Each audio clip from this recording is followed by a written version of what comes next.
Thanks. How good evening. I'm going to try one more thing with the lighting here. Was that better? Do that again. What's the difference? So this is the original. Uh-huh.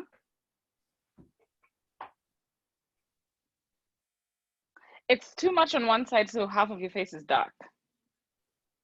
Yeah, if you stay like that forever, then that would be great. Okay, that's fine. All right. Okay, now I have to wait for the camera to readjust. There we go. Mm-hmm. All right. Hello, spreaders. They're adventurers. Not spreaders. Sounds like colonizers, that's what it sounds like. All right. So I mean, I definitely think we might need a bit of an intro just because we need to introduce ourselves and say who we are and what we do. Yeah? Yeah. Okay. Definitely. So, hi everybody, welcome to Adventures Live again. This is my third time participating in this festival, and I must say I am very honored that they keep calling me back. I must be doing something right. So my name is Kaz. I'm from Kenya, and I am a sex educator and a podcaster, and I'm just trying to change the world one sex life at a time. And with me is the wonderful and amazing and talented Tapiwa. Hello. Thank you so much, Kaz. Thank you for being here with me, and thank you to everybody attending as well. We really appreciate the support, and of course, thanks to Adventures Live. I am Tapiwa, and similar to Kaz, I'm also passionate about education around sex, and part of that is through the expression of rope bondage and rope artwork, and some of it is more active conversations around sex in general and intimacy as well, and how we relate to other human beings. Yeah, so thank you so much. Today we are doing a talk/workshop around the Bdsm and spiritual overlaps, how people are using intimacy as ways of navigating their spirituality, navigating their intimacy, and navigating actually embarking on conversations around intimacy and how that can be linked to submission and dominance and power play, and actively pursuing those dynamics as opposed to running away from them in the context of how the world views power structures and power dynamics. Yeah. So it's a very interesting topic, close to my mind and heart, and I'm ready to get into it. Yeah. That's what he said. Tell us a little bit about your outfit. So my outfit here, I thought it would be very appropriate for this conversation since we're talking about power play, and obviously we're going to touch into some subversion of power play as well. So I thought it'd be nice to have I think of myself a very masculine body in this very conventionally feminine backdrop. So I got some rope, some very crude last minute rope that I've paired together for this course in this what do you call it? Off shoulder. Very foodie language. Yes. It's an off shoulder sundress. I'll have, Well, you can't call it, I don't know if you call it off shoulder if both shoulders are out. Probably. I don't even know. Maybe it's an off. I defer to you. I guess. Yeah. Let's go with that. Sorry, I hate to interrupt. Go on. It's a symmetric off-shoulder top or dress. I like it. And it was actually, a friend of mine was giving away a bunch of her clothes, and I just saw it and I liked it, so I grabbed it about 2 days ago. So I thought it'd be a very lovely contrast to how I present to other people and how I actually get to play around with who I am for myself as well. Yeah, that's what it's about. And it's nice that we're both off-shoulder. Unintentionally. Yeah. And I'm fascinated by, I wonder how many people will be able to focus on this phase of the conversation, because typically we associate this with like women's cleavage or femme presenting cleavage or and And there's always this like fight to keep your eyes above, the chest line. So I wonder how much this is gonna impact the Well, attendees, shall we I say. believe the conversation is going to be like really intriguing. So people will be tuned in. I really hope. Mm. And plus, we're like two of the most interesting people that I know. In this room currently. Ever, actually. Fantastic. Okay, cool. Let's tuck into the things. According to website, no, we're not doing that.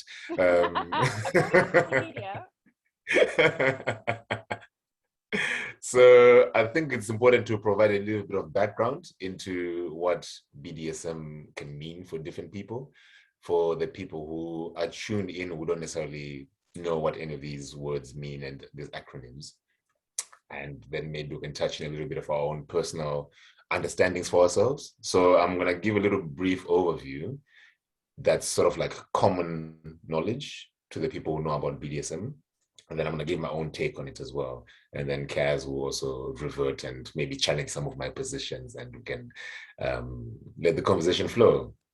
And for most people, when we think about BDSM, we're talking about bondage, dominance, and submission, sadomasochism, and it's by design inherently a very power-based conversation or play environment where at least one person is given up some aspect of their power and control to within a situation, and someone else is accepting that responsibility of that power or taking that power and then exerting that power on the other people or the other person. And in the general conversations that I've had with people around BDSM, it's usually about surrender and the ability to let go of the strains of being a responsible adult, a responsible functioning human being, and just want to take a break from that. For whatever reason, for some people, it's people within powerful positions throughout their lives, and they're looking for some respite from that kind of pressure. And for some people, it's trying to deal with anxiety around decision making, even if it's like small decision making in their day to day. Something as simple as should I take a bath or not, or should I eat or not, can be quite immobilizing for a lot of people. And BDSM allows for them to wrangle with those difficulties in a different context that's also linked to pleasure sometimes,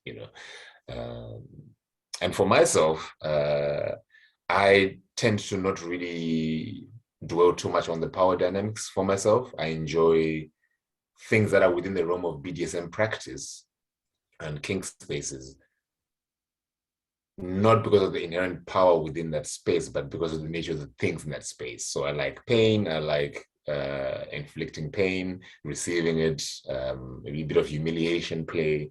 I like all sorts of things. And in fact, I wouldn't say I'm a BDSM practitioner. I would just say I'm a person who enjoys pleasure, whatever form it may take. Yeah. How do you feel about it, guys?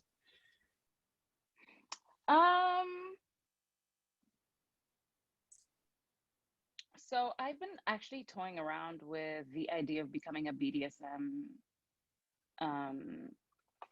educator. And so terminology is definitely means a lot more to me than it does to you. I know this in a lot of the conversations that we have.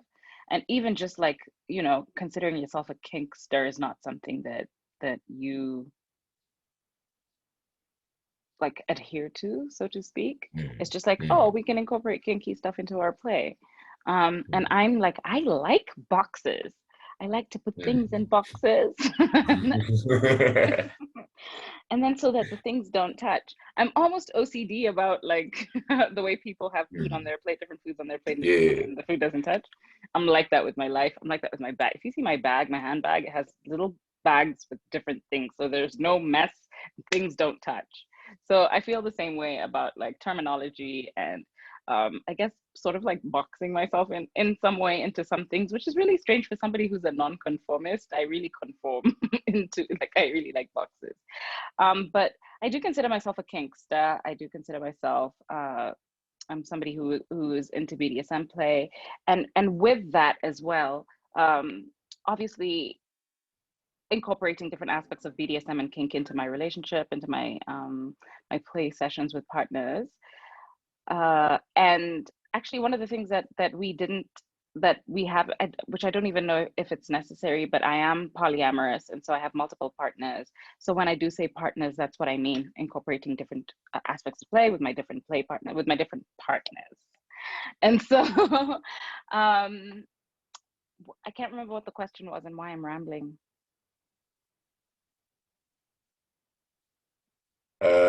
So I was asking, ADHD brain. how do you relate to those words like BDSM and kink and fetish, so I'm on the right compared track. to the definitions themselves? You know, there's the universal definitions out there somewhere in the internet, and there's what you subscribe to, what you follow. Yeah, I definitely believe I feel like I very recently stumbled upon the whole BDSM lifestyle, maybe like 5 years ago. So I still feel like I'm kind of new in the field, but also have had the opportunity to experience a variety of aspects of kink and BDSM in my life. And frequently so, and also just like meeting people who are keen on different aspects of BDSM and kink. And one of the things that one of the conversations that I will have at the get when I'm meeting somebody and who I'm interested in, or interested in a partnership with, or even a play session with, is that they are somehow knowledgeable with the BDSM and kink world. I think it's really important for me because I don't want to have to sit and explain things. I maybe do want to sit and have the conversations around consent and the conversations that you have before you go into a play scene that allow for you to explore within certain boundaries.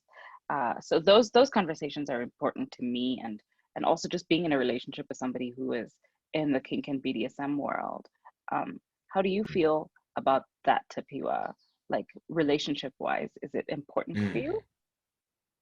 Yeah, so this is something I think we're going to touch on a little bit later as well, but definitely I'm finding myself less and less patient in a personal capacity. So within relationships and within play sessions with partners, I'm finding myself more drawn to people who this conversation isn't happening for the first time with them or to them or with anyone else in that context, right? It's something they've played around with, something they're comfortable around with. And maybe we're having specific conversations about some very niche things that maybe I like that they don't necessarily like, but the nuanced conversation, the bigger picture conversation rather, isn't a foreign concept to them. Yeah, it's years and years of having these chats over and over with new people all the time does take its toll, and it's a matter of realizing actually I'm okay not having access to every kind of person if it means I don't have to have all these conversations all the time as well. Yeah,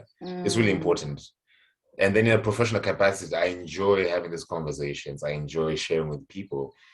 And that's the nature of sex education, right? We're trying to reach the people who are having less access to this kind of information.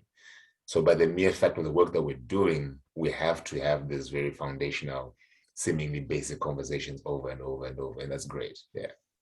I beg to differ. Okay. I can have this the nature of this sex education work that I do is not so that I can have the conversation over and over and over again with people for the first time. I can have it once, and you can go and listen to it on my podcast. Don't ask me to explain it to you. I've already done the work. I've done all the work. I've done the research for you. I've done everything. Just listen. All I'm asking you to do is click and listen or watch or whatever it is. You know what I mean?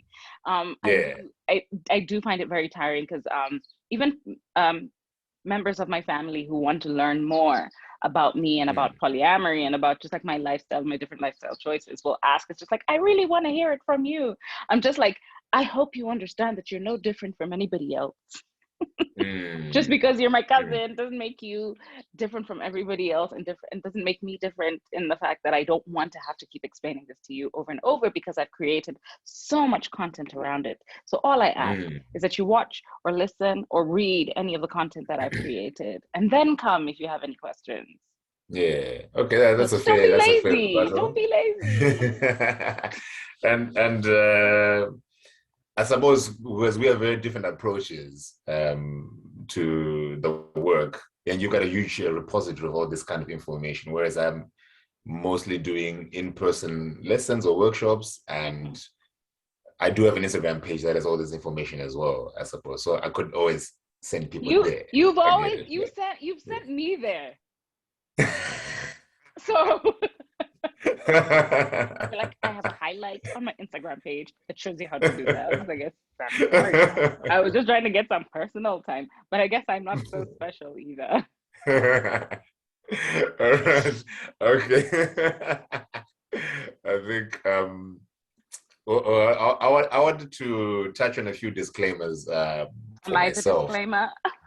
Okay. Okay. No. So, so I think because of the nature of this event itself and this smaller aspect to the event, I think it's important to share that intimacy and sex and BDSM are all things within a Venn diagram, I would say. And there are some aspects of sex that don't have to have BDSM elements to them. And there are some aspects of BDSM play and kink and fetish that have nothing to do with sex. And of course, all these things can also coexist in the same space and can be subsequent to each other as well. So people often lump these two or three things together, but you can express yourself through rope work, for example, without ever needing to have sex with someone. And it's important people are aware of this, because sometimes people will use this framework as a way to manipulate situations or to manipulate people into doing things that they don't necessarily want to explore. So that's a good disclaimer to be aware of. And the other point for me is, while we do have power structures being such a big part of playtime, right? We can also approach sex and intimacy and BDSM from a place of neutrality, even if the things we're doing are seemingly based on power. So, like, for example, one of the things that I like is to be spanked by someone I am seemingly dominating in that context, right? And spanking seems like, receiving spanks seems like such a submissive thing to do, but I can do that from a point of authority, like, yeah, spank me harder, like commanding and like demanding it. Mm-hmm. So power means so many different things in those contexts. Yeah. Do you have any disclaimers or any things that you want to put out there before we move forward? Yeah, I actually want to add a little bit similar to what you said about BDSM and different aspects of BDSM that don't necessarily have anything to do with any kind of like sex or intimacy. Well, it is a form of intimacy in some ways, but like it not necessarily having aspects of sex included into that kind of play. I would say similarly with consent.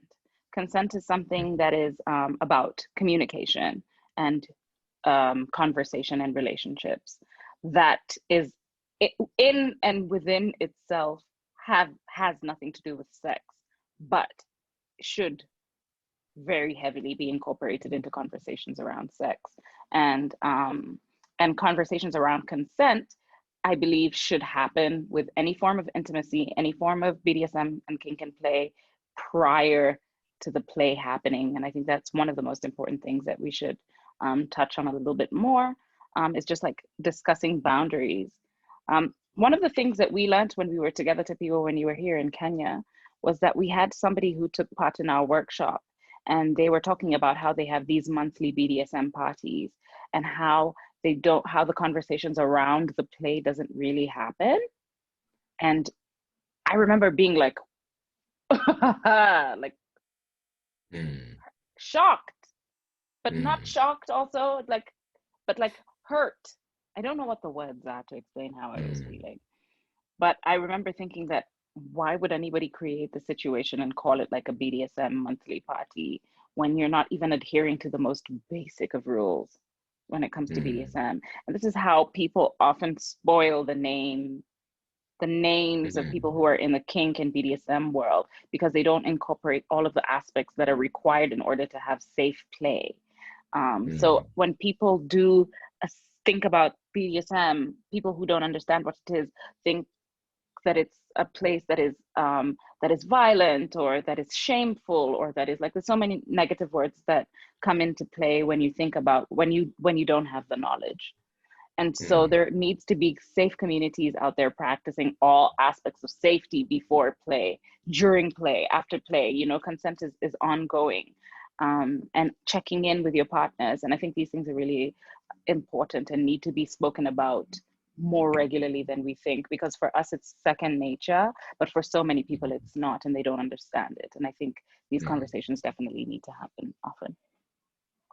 This is actually a perfect segue into sort of like the foundational work that's necessary for holding space in a BDSM context, and as you're saying, holding space throughout life, right? So because of the risks involved in some of the things people practice in this context, in a BDSM play kind of situation, there's a lot more effort and energy put towards having like open lines of communication, building trust, even with strangers, navigating this conversation around consent, and, you know, acknowledging people's vulnerability and the risk and the intimate nature in which people are surrendering themselves to the experience and to the process and to each other.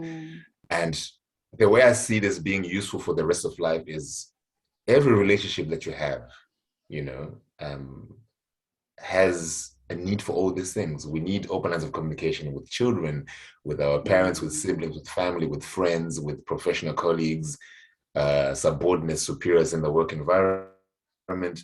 And if we're trying to build better communities in general, these conversations should be ubiquitous. It shouldn't be something like, okay, time to go to the dungeon. Let me now be a good person. Speak big words to me, Tapiwa. Ubiquitous. So I think it's such a shame that this kind of approach to relating to other people is relegated to certain spaces and under certain conditions, under certain time, when in fact this should be something that can be suitably and appropriately applied for life. You know, something I know you're really passionate about is like kids and consent, and something as simple as a kid saying, I don't want to be hugged, or don't kiss me, or don't carry me, don't pick me up. You know, we override that instinct in children and we say, I'm the adult, I'm doing whatever I need to be doing with this kid to, you know, you're my child, I can do whatever, that kind of mentality. And that conversation and those patterns are reinforced throughout that kid's life, to the point where there's an adult, either they express consent violations or they accept consent violations because that's the story they've been told their whole life. And if so, you can find ways of incorporating these conversations into how we relate in general. I think that's really powerful, and that will make for a better society in general. Yeah, and you know, once we start talking about consent, we can keep going. So yeah, let's get back to the rope thing. So I think I'm curious how you feel about this, actually. Okay. We often think about intimacy in the context of there has to be someone else in the room with me, or someone in that conversation with me. And for me, intimacy starts with myself and how comfortable I am with exploring my physicality, my sensuality, my sexuality, and who I am as a person in the whole. So from a superficial point of view, I'm a Black straight man who enjoys dressing up from time to time, a little bit of makeup here and there. There's so many layers to myself, right? And I remember last week thinking about how there is the version of yourself that you know internally, and there's the version of yourself that you share with the world, right? So when no one else is around, are you comfortable with that internal version of yourself? You know, have you accepted the fact that you like to do X, Y, Z? Even if you don't practice it, are you okay knowing that it's something that you like? So for me, a very important starting point around my journey through BDSM and kink and sex and intimacy is, am I intimate with myself, both in the literal sense of like physical intimacy, but also am I intimate with myself about the conversations I have with myself about my identity, the things that I want, the cravings that I have, that I'm either stifling or that I'm celebrating, and this not work a lot of people do, because we often think about intimacy as something we're sharing with someone else. So we wait for that context to have that conversation and to be inquisitive about our expression here. How do you find this for yourself? I think,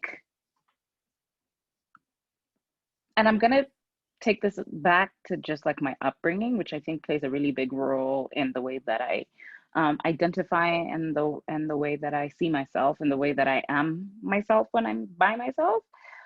So I'm very grateful. I grew up in a very, very liberal home. I was nothing about my being was suppressed. I often got like people telling me to dumb down and to quiet down outside of the house, but oh, would you look at you upgrading and shit? Oh, baby, let me upgrade. So I feel like within the household, the house that I grew up in, my parents and my older brother were all very supportive of me and just my being an artist and supporting my creativity and my artistry, and also just like my self exploration. I remember my dad used to, it's really interesting because my dad, who is very homophobic and has his moments of being very like left, I think is the word, leftist, and in the same breath was just like knows that I love to wear short skirts and shorts and like show off my legs or my body, and he I think he loves the fact that I am proud to show myself in that way, whereas other people will often speak behind my back or say things like, how could you let your daughter wear that, or blah, blah, blah, blah. And he's always been just like supporting me in all of those aspects of my life, which I really like. And same thing with my mom when she was alive. I got a lot of support. So my self-talk and my allowing myself to be intimate with self has never really been uncomfortable, and I've never really felt any kind of shame around it. In the beginning, I think I was ashamed of masturbation. I started masturbating when I was very young, and so I felt shame because it was associated to Christian guilt, and I used to make deals with God. I'm just like, if I stop masturbating, God, will you please buy me a car? Because I thought God could do anything, but I didn't get a car. So with the fact, I like that you're saying that that those conversations that you have with yourself, and that's where people stifle a lot. And I'm glad that I haven't had that too much.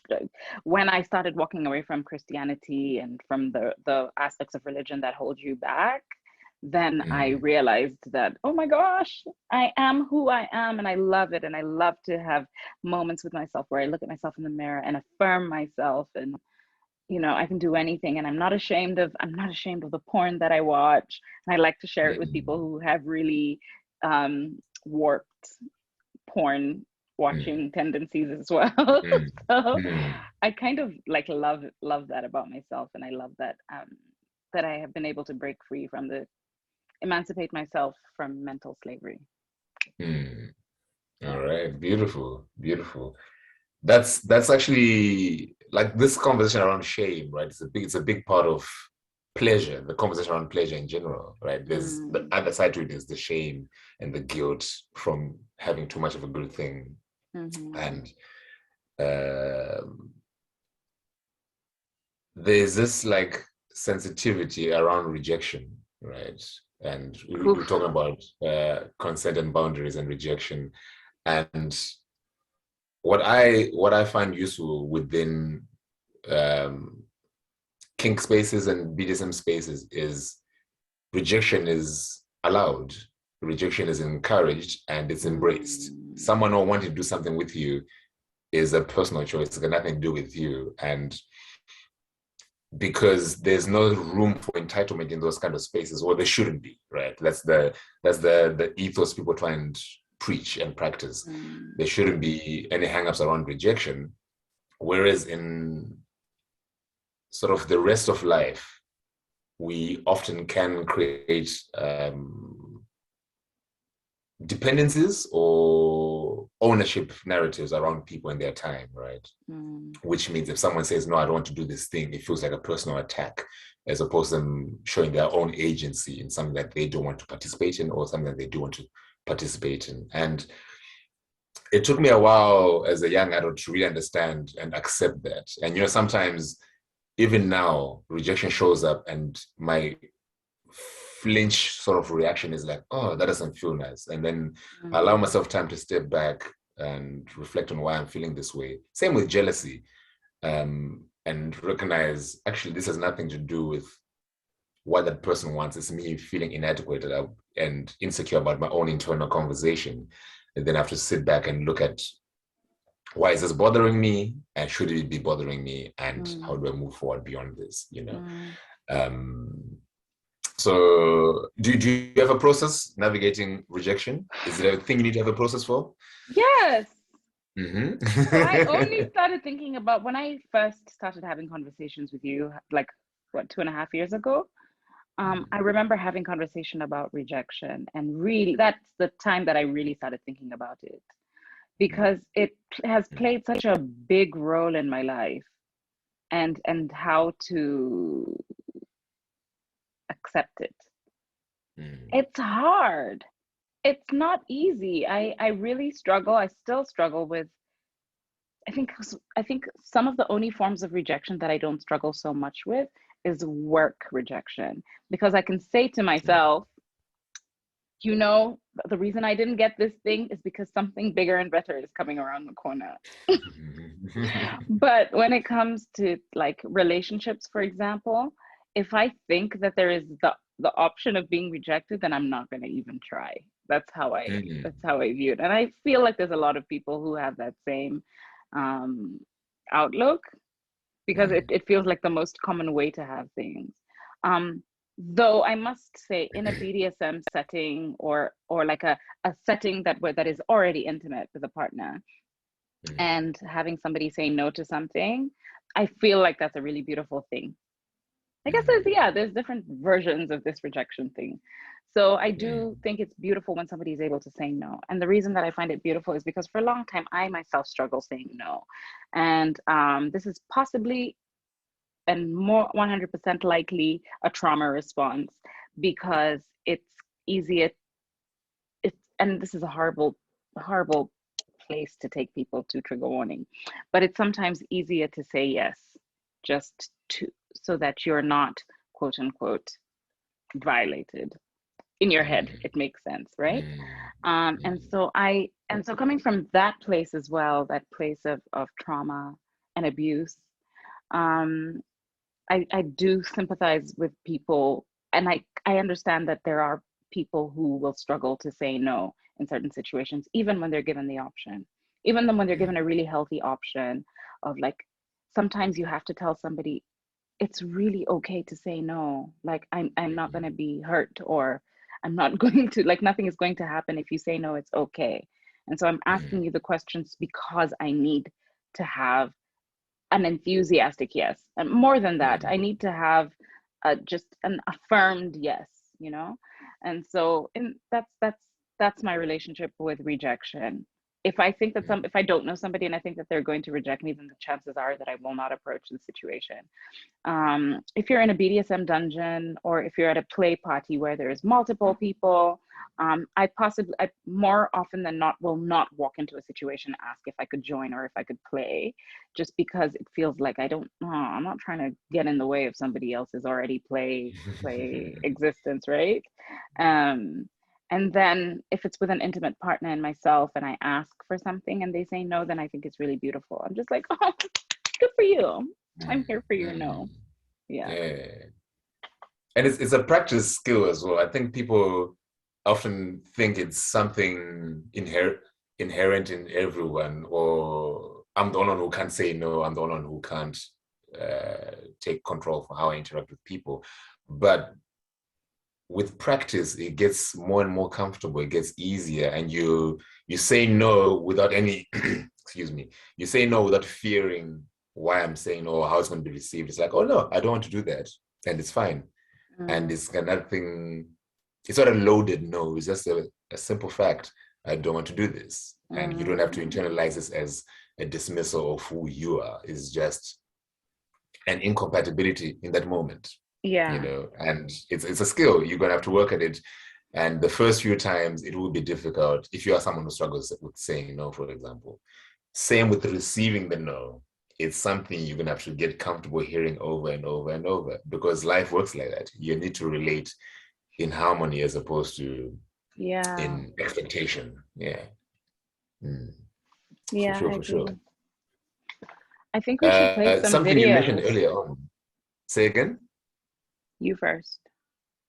You mentioned earlier on some of your entanglement with religion and religious guilt growing up. Yeah. So I've always been fascinated by the amazing BDSM narrative within religions, right?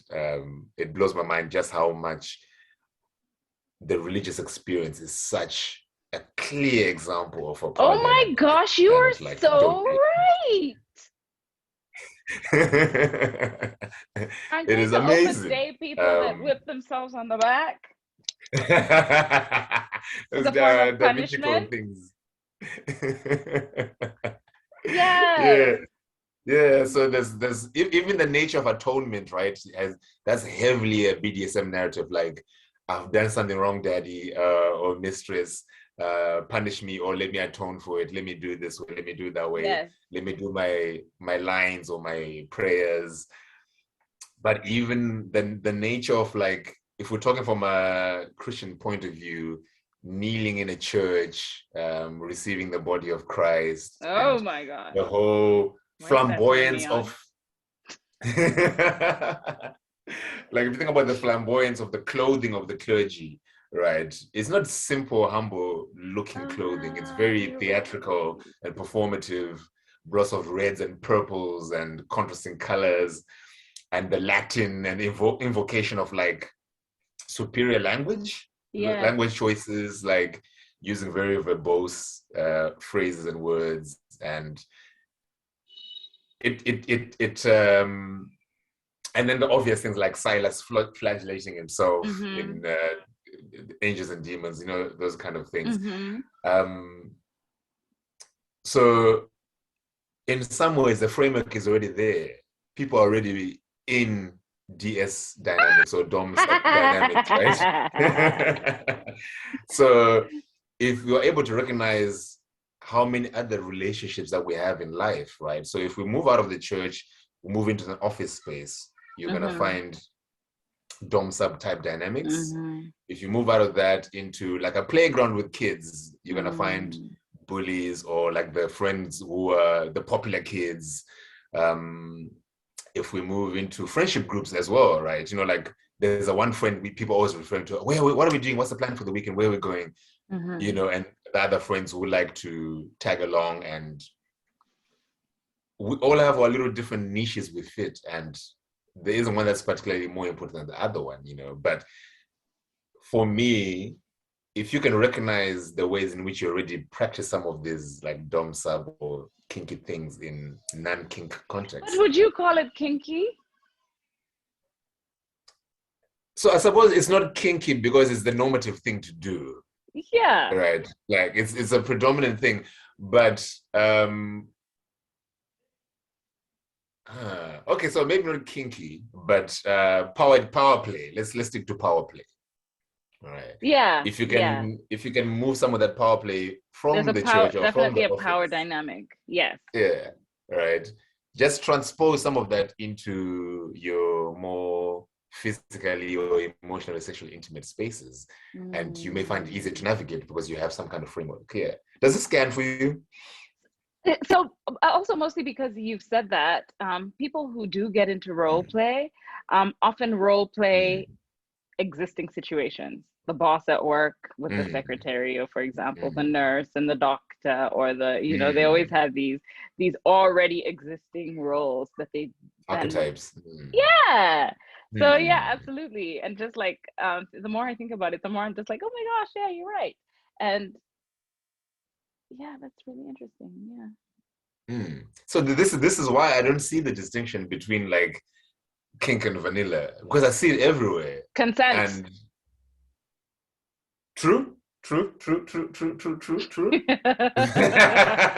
do not consent to the I do not consent to being yelled at in the church. I was at a service the other day, a funeral service, and the priest was yelling at the congregation. He was yelling like they're children. He was literally just like talking to them like they're, and I was just like, I did not consent to this.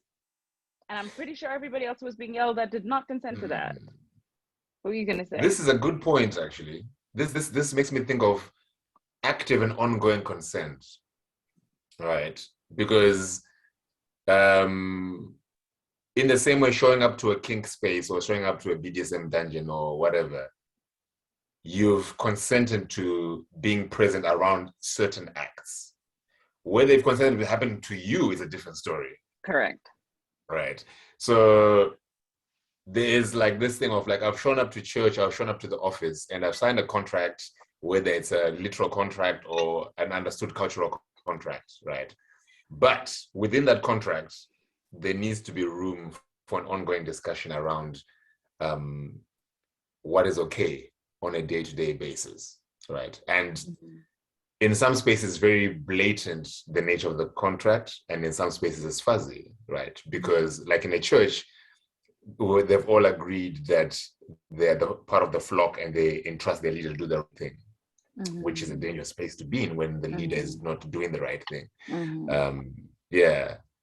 So yeah, that speaks to consent isn't a discrete moment.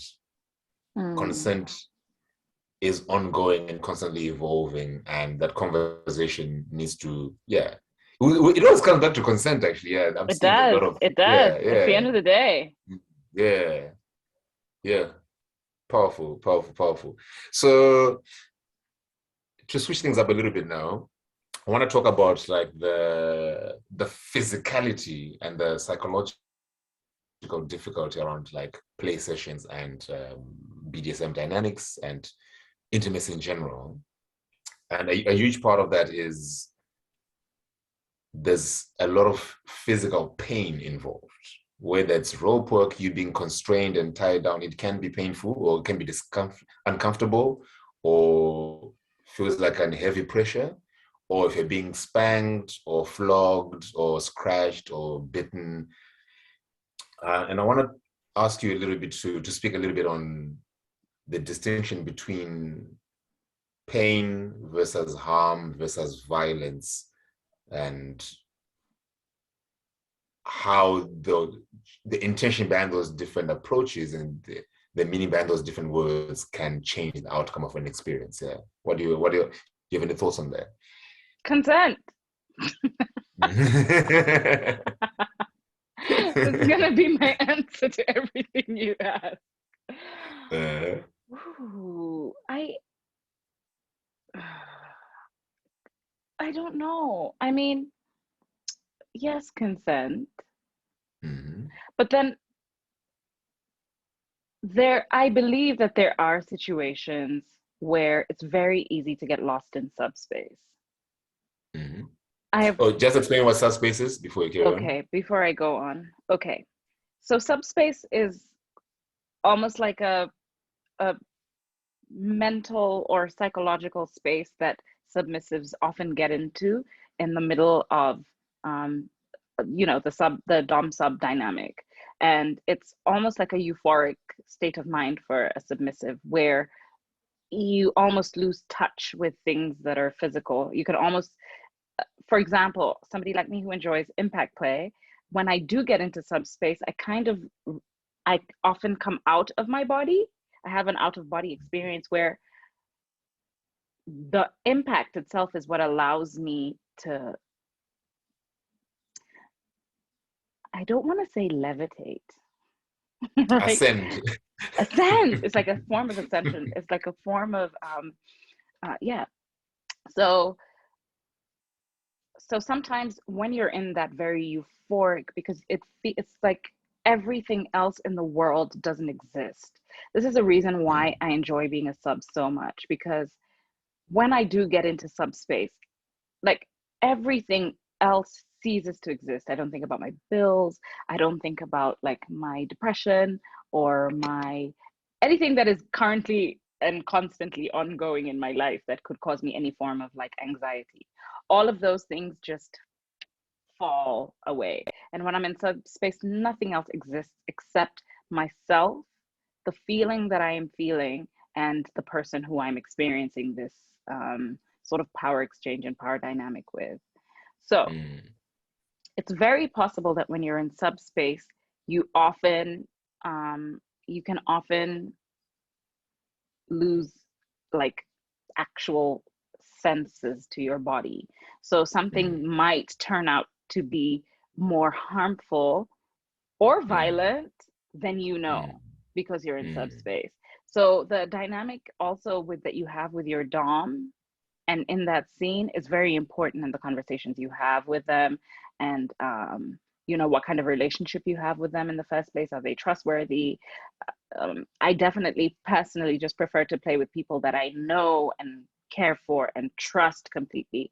A lot of other people could just walk into a BDSM dungeon and pick a dom randomly. I personally wouldn't be able to do that because I need to know that when I'm in subspace, I can trust the dominant to take care of me, and maybe even possibly to be able to read my body language. And that's where the ongoing consent also comes into play heavily. It's just like asking on I know when you and I are in play, you ask constantly, are you okay? You're always whispering in my ear, are you okay? And you're also just really soft and gentle with the things that you do, which oh my God, I'm getting turned on right now. Okay, focus.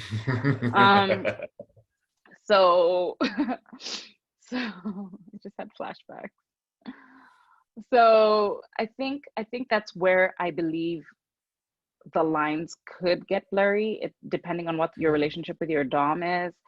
If you don't know them, or if you are in, unfortunately, a type of relationship where those power dynamics are constant, and where there is any form of like violence, even though it's not physical, it might be some sort of like abusive relationship that you have with a partner. And then when it comes to time to play, they exert their dominance over you, and they may take advantage of that situation to cause harm.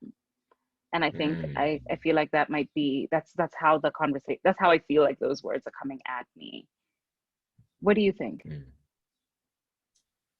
So I want to reiterate what you said. I agree with a lot of what you said, actually, but I want to also offer a different angle. For me, I enjoy the room to explore these hyper, for me, they're very hype. I don't know what the suffix I want to use is, but like things like anger and aggression and wrath are often seen as bad things to express. And I think there's good in expressing those things in a healthy environment in which you can control that anger, that wrath, and that aggression, that wanting to unleash some pain in the world, right? So what I like about play sessions that take on a physically painful approach is I have a place to explore some seemingly dark thoughts and feelings. But I do make sure I come into that space feeling neutral about it. I don't want to come in with anger about some bullshit meeting I had 3 hours ago, and I'm transferring those feelings onto this person and onto this experience. That's not what I'm saying. I'm saying there's room in the world for things like boxing, for the sheer release of, I just want to let go in a general sense, and not because of any specific thing.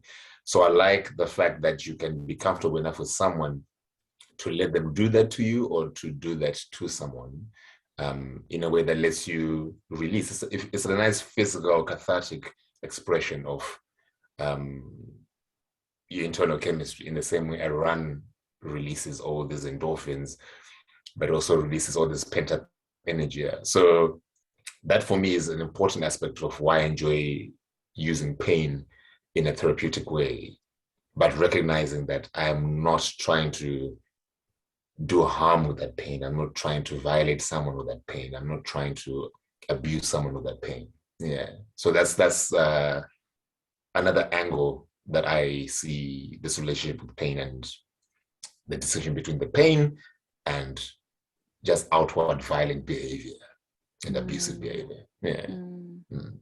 Mm. Yeah. And with pain,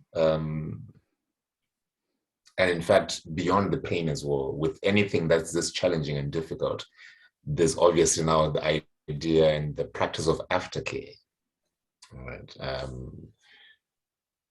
And I want to hear your thoughts first before I share my thoughts on aftercare. Actually, I really want to play our videos before we talk about aftercare, because there's elements of aftercare in there, and I want people to kind of see it before. Yeah, before we have discussions that sounds like a great idea. Yeah. Okay. Cool. Wait. Do you wanna intro the video? Yeah, but pause, because just pause, because. So magic of TV editing, video has been spliced in. Okay, let me actually play that. Do I need to accept again? No. Are you good? Yeah. So this first video that I'm going to play was during the workshop that we had, the rope play workshop that you and I had when you were here in Kenya. And it's a very short clip, but when I'm done playing it, actually I want to hear what your thoughts are first about that clip, and then I'm going to share mine, okay? Sure.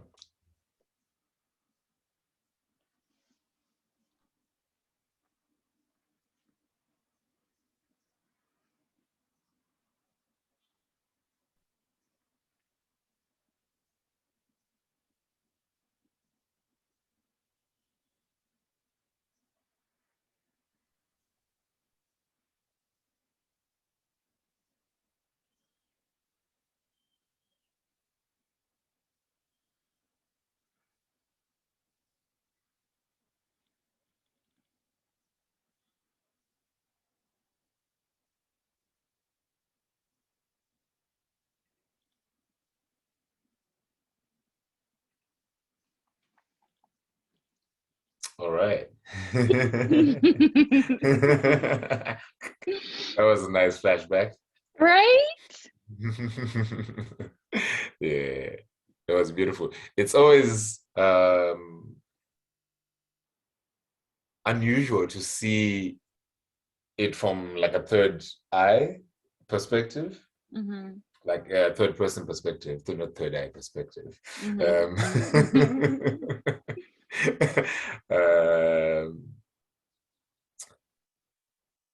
It's not something that I think about really. It's something that just kind of happens. So I suppose I'm fortunate in that way, or maybe I've been doing it for so long I no longer have to think about aftercare in an active way. It feels like a normal part of a play session, and even normal part of sex, normal part of having a difficult conversation with someone is checking in afterwards. How are you doing? How are you feeling? So watching this clip back, in some ways I don't even recognize or remember myself doing it. I'm seeing it, I'm like, oh, I did that. Oh yeah, that's amazing. Because it feels instinctual. You want to hold someone in, you want to tuck them in and be nurturing and comforting and supportive. And knowing how that particular person prefers to be treated and prefers to be held after the fact is important, right? So for a lot of people, being held that intimately can actually be not so nice. So it's important to know what your play partner is going to respond to in a positive way. Do they want a cup of tea? Do they want some water? Do they want cuddles or booty rubs or words of affirmation? Left alone, yeah, all these different options there. But I know my natural groove is more physical intimacy, but that's like tender and nourishing and nurturing, like very like kind of like a parental figure, I would say. I was actually going to say paternal. Yeah. So that's, it's surprising to see it, but I think I have a natural disposition towards being that way. Yeah. Yeah. Okay. What are your thoughts? You know, I love physical intimacy. Physical touch is my love language. Is my number one love language. Considering the fact that all my relationships are long distance, hard to believe. So first of all, I really loved rewatching that. I always get the feels every time I watch anything that you and I have done together. I always get like mad feels. The aftercare process with you is always so beautiful. I just because the way you aftercare is the way that I want to be aftercared for. So it even just goes without saying that I really just enjoy that softness. And you know, something that's really interesting that I didn't know about you specifically before I met you is just how soft you are. You're such a soft person. And I think there's a way that you present yourself that's like really like rough around the edges or whatever. And I'm sure you're rough around the edges. But like, you know, there's a very masculine presenting version of you that's very like that. When you came to Kenya, I was surprised how soft you are. Like honestly, it like blew me away. And so I really enjoy, first of all, I really enjoy just being your rope bunny. And I also learned what a rope bunny was the first time when you were here in Kenya. I'm waiting for you to explain it. Is this my cue? This is your cue. In the industry, we call this your cue. Yeah. I've actually been thinking about the terminology around some of these practices, and I'm always a huge fan of using language that makes more sense for people's context. And I was thinking about in Shona, which is my home language, a person who's been tied up. So it's Sunga Konji, right? My moniker on Instagram. Sunga means to tie, is the active verb, and then Konji is rope, right? And so if you tie someone wamusungo, or you've tied them, and the person has been tied, asungwa, right? So it's very similar to Swahili. Yeah, of course. So that's what I was going to ask you now, right? So when you say mu in Shona, when you put mu in front of a suffix, the prefix it becomes mu, a person. Right? Yeah, so musungwa is the person who's been tied, right? Yes. Right. But then musungi is the person who's done the tying. Yeah. It's like employer and employee. Yeah, just like that, right? But what I like about it in Shona, it doesn't have a power structure affiliated with it. It's literally a practical description. That person has been tied, that person has tied that person. Whereas like you get language like a rope rigger, that's also quite neutral, is the person doing the tying, or a rope bunny, and it's the person being tied. Then you get language like a rope top versus a rope bottom, and that's when power comes into play. And I don't identify as much with top and bottom as I would with rigger and bunny, but even bunny to me still has some power connotations, because you think of Playboy bunnies, you think of like submissive, sexy Halloween outfits, you think of a very soft creature, very gentle, mild. So I like using musungwa and musungi because to me, they don't invoke power structures. They're just describing things that people are doing. Yeah. But anyway, so that's a bunny. It's the person being tied. Even though I enjoy power dynamics, because I really enjoy the role of being a sub in very many different aspects. And so personally, I do enjoy being the bunny or the bottom or whatever it is. What was I saying? You remember learning about being a rope bunny for the first time when I was in Kenya, and we were talking about aftercare. And surprising how soft I was. Yeah, I think just the one of the things that was new to me, because also rope was a new addition into my life just this year, 2021.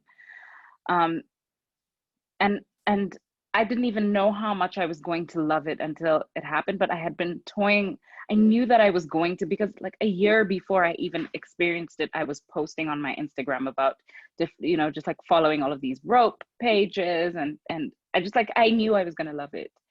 And then when it did happen, it was just like even more, it was more than I ever thought it was going to be, because I love the way my skin feels against the rope. Just that alone is a sensory like experience, has been a sensory experience for me. And so the process of like removing I remember loving that the first time you did it. Just like you do a quick tie and then you untie. And the untying for me, oh my God, it was everything. I loved it. I love that, like when you pull the rope and then it like kind of just drags across your body. Oh God. Yeah, anyway. Yes. Let me get my rope. Yeah. Yeah, so you've inadvertently raised up an interesting point for me as well. The introducing people to different aspects of play that you like and that you'd like them to give a try, right? I find it's such a fine balance between people should be able to say, I don't want to try this because I don't want to try this.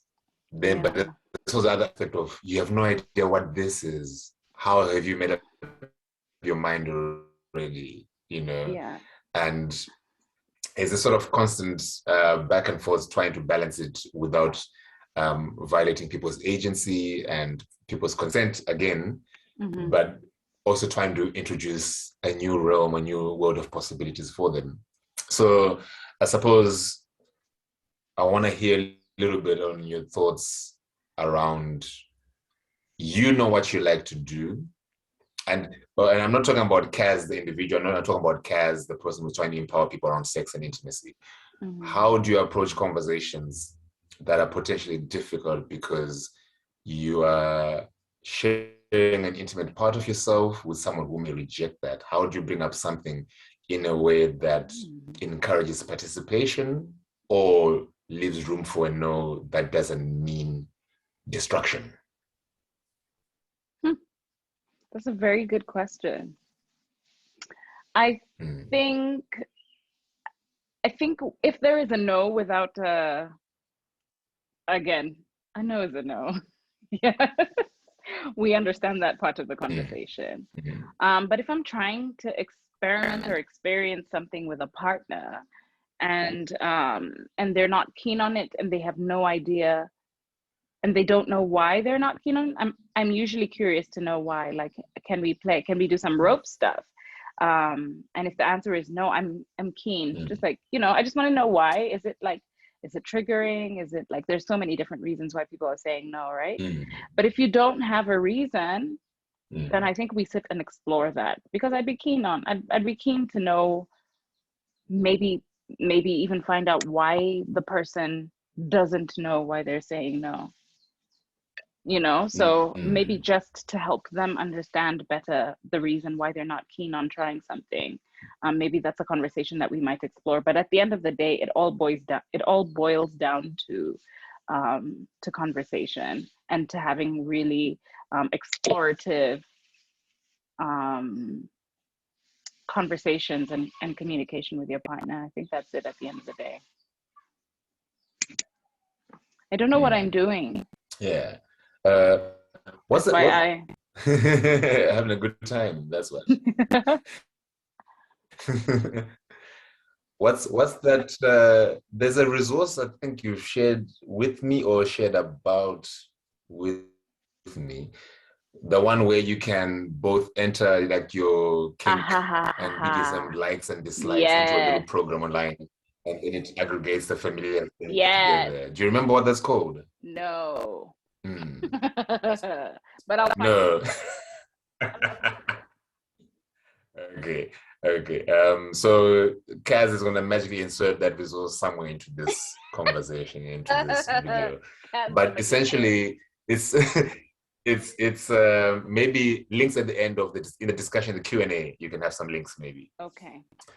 So it's a website or an app? It's a website. It's a website. So it's a website where you essentially you both get a link to a joint account, and then you click on the things that you like, the things that you're curious about, the things that you don't like, the things you may be willing to explore in the right setting. And the magic behind the scenes, the little algorithm co-aggregates the things that you both agreed on affirmatively, in the affirmative, right? So yeah, if we both said yes to spanking, then it shows us, yeah, you both said yes to spanking. So now you have the ability to have a conversation around a thing you both want to try, yeah, but you are afraid to risk sharing that information in case you are rejected. So I think it's quite a useful tool. Yeah. Yes, and that taps into your, look at that, look how cute that is. And that tap, even though I'm really choking myself here. Yeah, tell me. You say you're choking as if it's a bad thing. Please don't try this at home. It taps into your conversation on rejection, and one of the ways in which, but also at the end of the day, it's you know, it's I want to know why my partner is not into something, you know, and then what because for me it's more about, okay, I'm gonna take this off. For me it's more about like having discussions around people's fears. And allowing yourself to be really vulnerable in that space when you're discussing what your fear around that thing is, because a lot of the time it boils down to like some form of like either shame or religious guilt or something like that. More often than not, it's just like, oh my god, I could never do that. Like, you know, just like asking a cis het man to wear a dress. Oh my god, I could never do that. Why? I want to know why. Because you think you will instantly become gay, and something is just gonna grow out of the wall and insert itself into your butt. I don't know. So yeah. Yeah. So it's conversation is critical. Yeah. Something that I find easy for me is being open about who I am, and that's something I've practiced a lot over my lifetime to get better at. Yeah. And what I find that does, it allows room for other people to be themselves around me. Yes. So like the level of intimate conversation I can have with a stranger that I met today is the same level of comfort I have around talking to a partner or to a close friend. And what I find out of that disposition is people already know my worst secrets. And usually because I'm someone who's open to a lot, it means whatever they're going to say next, they know it won't shock me. It may be too similar to what I like, or in their mind, it's a less crazy, less outrageous thing to be exploring. So they're, oh yeah, he does that. Okay, I can never tell him about this thing. Yeah. So then people are more likely to be comfortable being expressive in what they want, whether it's vocal or whether it's through action. Yeah. So part of receiving people's openness is you being open as well.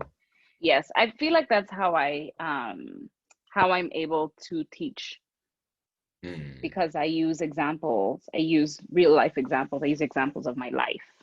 So it's easier for people to relate. It's easier for people to say, oh my gosh, oh, so it's okay if I, and really that's how the conversation begins. Oh, so it's okay if it's like, yeah, I don't know who shamed you. Well, I do know who shamed you, but like, should I play another video? I just want to add one more thought there. Within that conversation as well, it's okay to not like what someone is suggesting, but not creating an energy of guilt and shame around that no, right? Like I can be like, oh, that's really cool. I'm glad that you like that. I've always wondered about that kind of thing, but I have no interest in it. Yeah. And it's not a, because what you don't want to do is build up a narrative in someone's head that every time I suggest something, I always hear no, and it's always with judgment and shame. You know, if I always hear no, that's fine. But if I always hear no that puts me down, that's not fine. Yeah. So people, what do I do with the ends of this rope?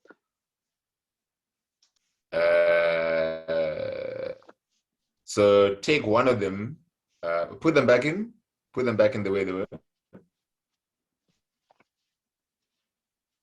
All right. Now take one back out, or just one of them. Uh-huh. And then just tie your shoelaces there. Here, just like tie this. them like your shoelaces.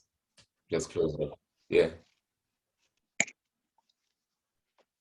Oh my gosh, you mean you can separate the rope?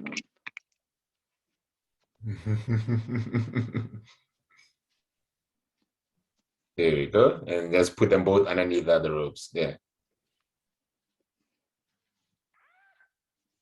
Done. Good job, good job, good job. Thank you. It's a nice I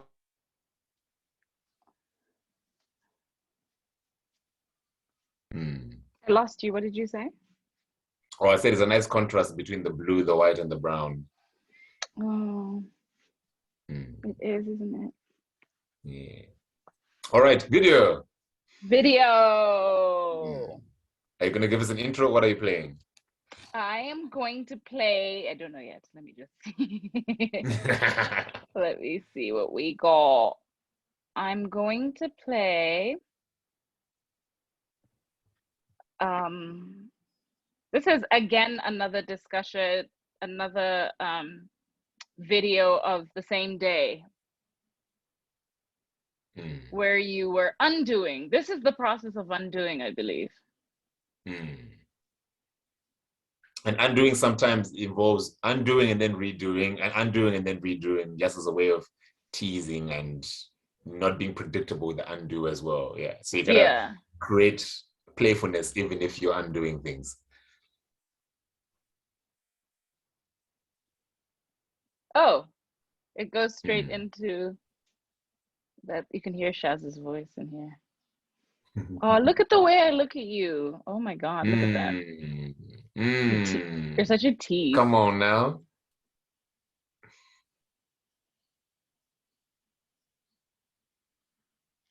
Yes.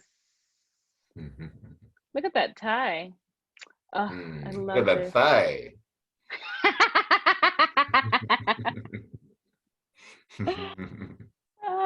Oh my gosh.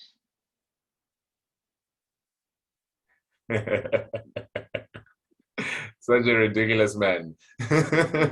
Yes, he is. Wait, what's going on here? Oh, again, the process of untying, right?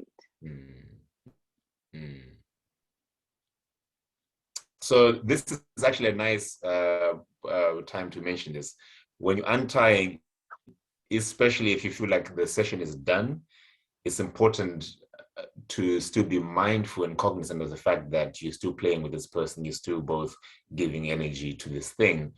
So I don't untie with like a callousness, like, oh, fuck, I'm done, I'm out. You know, I just want, give me my rope so I can leave. You gotta untie with the same energy brought in with the tying. Play that you came in with is also like the post play you're gonna leave with as well.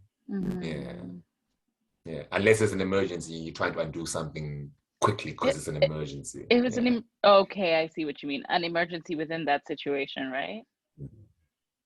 Yes, yeah. Booty, booty, booty, booty, rocking everywhere.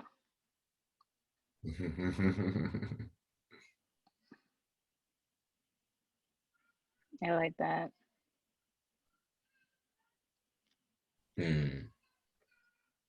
Okay, I'm gonna leave that there for now. Sure thing. Beautiful. Right. I want to ask you some things about power play again. Okay. So there are a few sort of like pervasive power dynamics that exist in the world. If we're talking about race, gender, sexual orientation and expression, even like finances, socioeconomic background. These are all like things that unfortunately have power structures to them, right? Mm-hmm.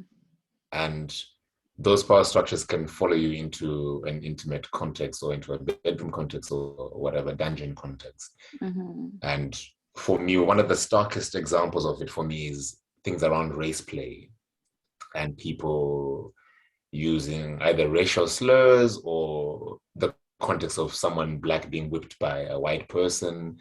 The nature of the whipping position, right? If you're standing against holding a tree, it evokes a very certain kind of image, like hold back into like slavery times and like lynchings, those kind of spaces. And I'm sure you have your own additional layers to it around gender as well. Have you any advice or experience around power play that started off seemingly innocent but manifested in a very real way, in a very toxic way that reinforces the world that we live in? Whew. And maybe some thoughts on how you would navigate it differently now with your insights, or give us some context and some potential solutions or approaches to take. Okay, so, and I feel like I need to take this off again. You're oppressing yourself way too much. I am. Mm-hmm. Okay, I'll give you an example of something that happened to me. This is an IRL situation in real life. Mm-hmm. For the boomers out there.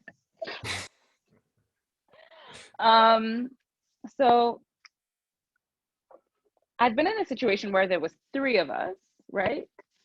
And only 2 of us were playing, and we had a power dynamic. The 2 of us had a power dynamic where I was the sub and they were the dom. And we had just done a scene, which was very intense, but also left me in, like, subspace can take a really long time to leave, if that is the way of putting it. Like, it's very hard to come. Sometimes it can take a while for you to come back into yourself after being in subspace for so long. So one of the things that in that moment, I realized that the 3rd person that wasn't involved in the play that the 2 of us were involved in sort of took advantage of the fact that I was in subspace and used it to their advantage. And because we had not had conversations about play prior to this thing happening, I did feel like, 1, they took advantage of me being in subspace, and 2, I was not able to speak for myself. But because I was in an already space, and I think I can't say what, I mean, I can say what they should have done better. They should have not taken advantage of me being in that situation, and they should have not continued. Like, what they did do was extend the play. It was just like really complicated and confusing, and I realized as it was happening that I was not wanting for this thing to happen, but I didn't say no, and I continued on with the play, and I shouldn't have. So personally, for me, again, it's easy to take advantage of somebody who's in that space, right? But also, what kind of advice would you give? Because if I was put in a similar situation again, I know that I would be in a space where I'd be too vulnerable to say no. So what do you do? What do you tell somebody who's in that subspace? Yeah, so that's not so much your problem as it is that of the person's problem, right? Yeah. In the fact, I mean, problem is a problem that affected you still, but it wasn't because of your doing. Yeah. So it's difficult to look out for that.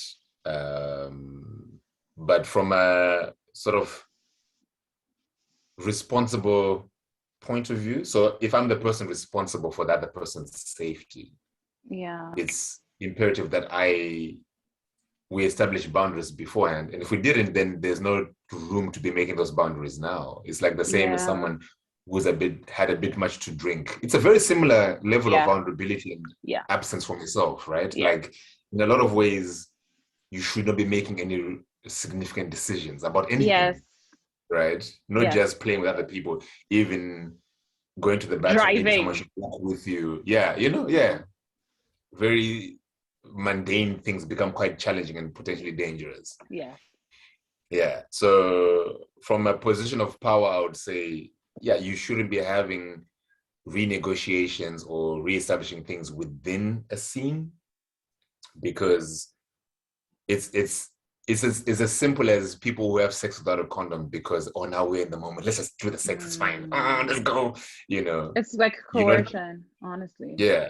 And you're not thinking straight either as a person who's agreeing to it. You're like, I'm really horny, so okay, this one time, are you safe? Whatever, and then you do this thing because you're not entirely all there to be making those kind of decisions. So I like to foster a space that doesn't change too much of the original agreement, especially if you can see this person has no business making alterations to their original agreements. There isn't much you can do really as a person whose trust is being violated, because you're in such a vulnerable state, and it's not on you. It can never be on you.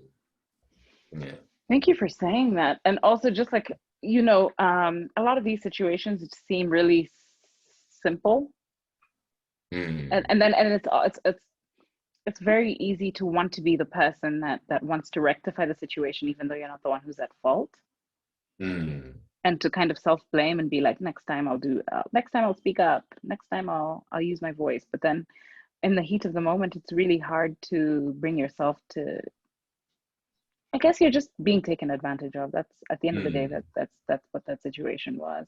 Was that your question? And was that your question? No, that's a great answer. I would want to add, there's also the fact that you're in a submissive role, and part of the conversation people need to have more and more is being in a submissive role doesn't mean being in a powerless role. It doesn't mean your opinion is not important and how you feel is not important and you can be dismissed at hand. It's lending someone control and power over you in very specific ways. You're not giving it away, you're giving it for a moment. However long that moment is up to you. And so people often feel, oh, my dom said I should do it, so I did it. Versus my dom said I should do it and I agree with it, so I did it. Those are two very different things and realities. So it's really important for people hearing this as well to know that being submissive doesn't mean being taken advantage of. It doesn't mean you don't have an opinion and you don't have agency and you don't have power. You're lending a specific kind of power to a specific person, a specific moment, and a specific understandings and conditions. So it doesn't mean blanket control. Even when people are trying to express like full-on 24/7 lifestyle, there's still an understanding that at some point I can take back my power, even though I've agreed that you're going to be at my dom all the time. Of course. Yes, I agree with that. 100%. I think we should be wrapping up soon, so that we can allow room for Q&A, which I think is going to last longer. Yeah, for sure. I think actually we covered a lot here. I think we covered a lot of what I wanted to talk about. I don't know about your end. Let me just look at my notes here. So I would say, tying up to like what you just spoke about now, I've had people react a certain way around flogging because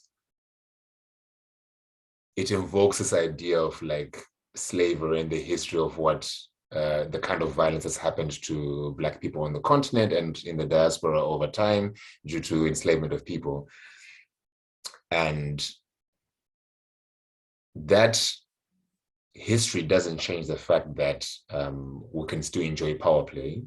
And because that history had nothing to do with consent, it had nothing to do with agency, it had nothing to do with people choosing to participate, right? By its very nature, it was a consensual violation of people's beings, their entire beings, right? So I understand how some worlds can overlap and seemingly overlap and bleed into each other, but it doesn't mean you're trying to perpetrate those acts from that very dark history, right? You're enjoying aspects within your play that may resemble something else, but it's not the same thing. And I think it's important for people to keep that in mind, that tying people up, prisoners are tied up all the time. It doesn't mean you want to be someone's prisoner, all right? Being But bitten, you could. You could. You could be a consensual prisoner. Because if you think about it, even the terminology around it, I mean, being a slave is often used in those power dynamics. Yeah. And that's very difficult, I think, to hear in South Africa from a white person, right? And I think in general, for a Black person to hear that from a white person can be quite difficult, you know? But it depends on who you've started to play with and why you're doing it. And some people actually use a lot of these power dynamics as a form of like reparations. So you find women who only dom men, or white men, Black people only dom white people. Yeah, you know, that kind of thing. Money pigs. Yeah, exactly. So I've always found it fascinating. It's not for me, but I've always found it fascinating that people can claim back some aspect of their being through this kind of work and expression. Yeah. And I'm glad I live in a world where there's room for that. But it's not something that I really get. And in fact, I remember once being intimate with someone who was clearly fucking me because she was fucking all men. And in a way that was like trying to degrade me because I'm a man. And I remember really like not liking it at all. I was like, I think you think you're doing some sexy shit, but it's not working for me. This is like really visceral reaction around like the idea of being a man paying reparations for all mankind. And I was like, nah, it's not working for me. I'm not that guy. I'm not that guy. Yeah. Go take that person is out there somewhere. It's not me. Yeah. Cool. Do you have any concluding thoughts you want to share? I would say, I think for a lot of people who are coming into, how do you like my little rope hairband? Thanks. I'm gonna say thanks whether or not you said anything. You should do the little. Oh, now you want to tell me what I should do. Now you want to tell me what I should do with my rope. There's a contract we signed earlier on. Wait, let me find the contract. I'm just looking at my notes here. Always, Uncle Taps, always with the mansplaining. Always.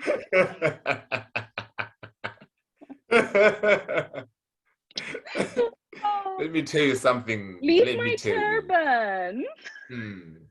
No, it's dope. It's dope. I was just remember the little sort of Bantu knot thing you done earlier on, and how it would look nice there as well. Oh, shut up. Conclusions, please. With much love. Okay.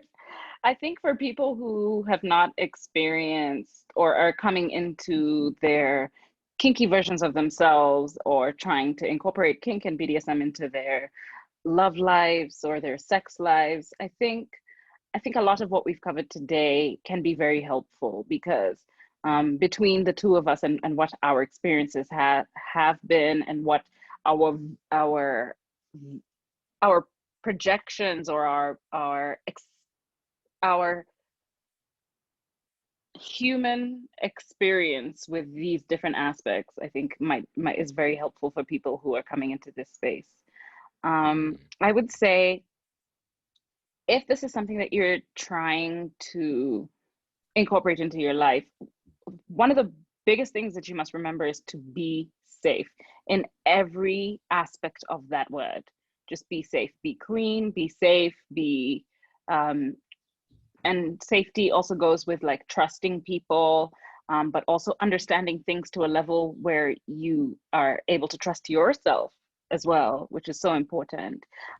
Educate yourself, learn, because some of these different aspects of play can be dangerous and are dangerous, but then are also, you know, depending on who you're with, are very sort of like, what's the word I'm looking for? Like controlled.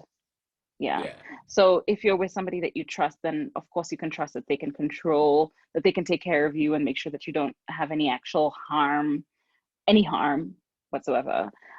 So just do your work, do your due diligence, find somebody that you want to play with that you trust, because there's the levels with which you can play are completely limitless within your boundaries and within the boundaries of the person that you're playing with. So I'd say, yeah, just allow yourself to be yourself, allow yourself to be free, emancipate yourself from mental slavery. Did you say masturbate yourself from mental slavery? That too.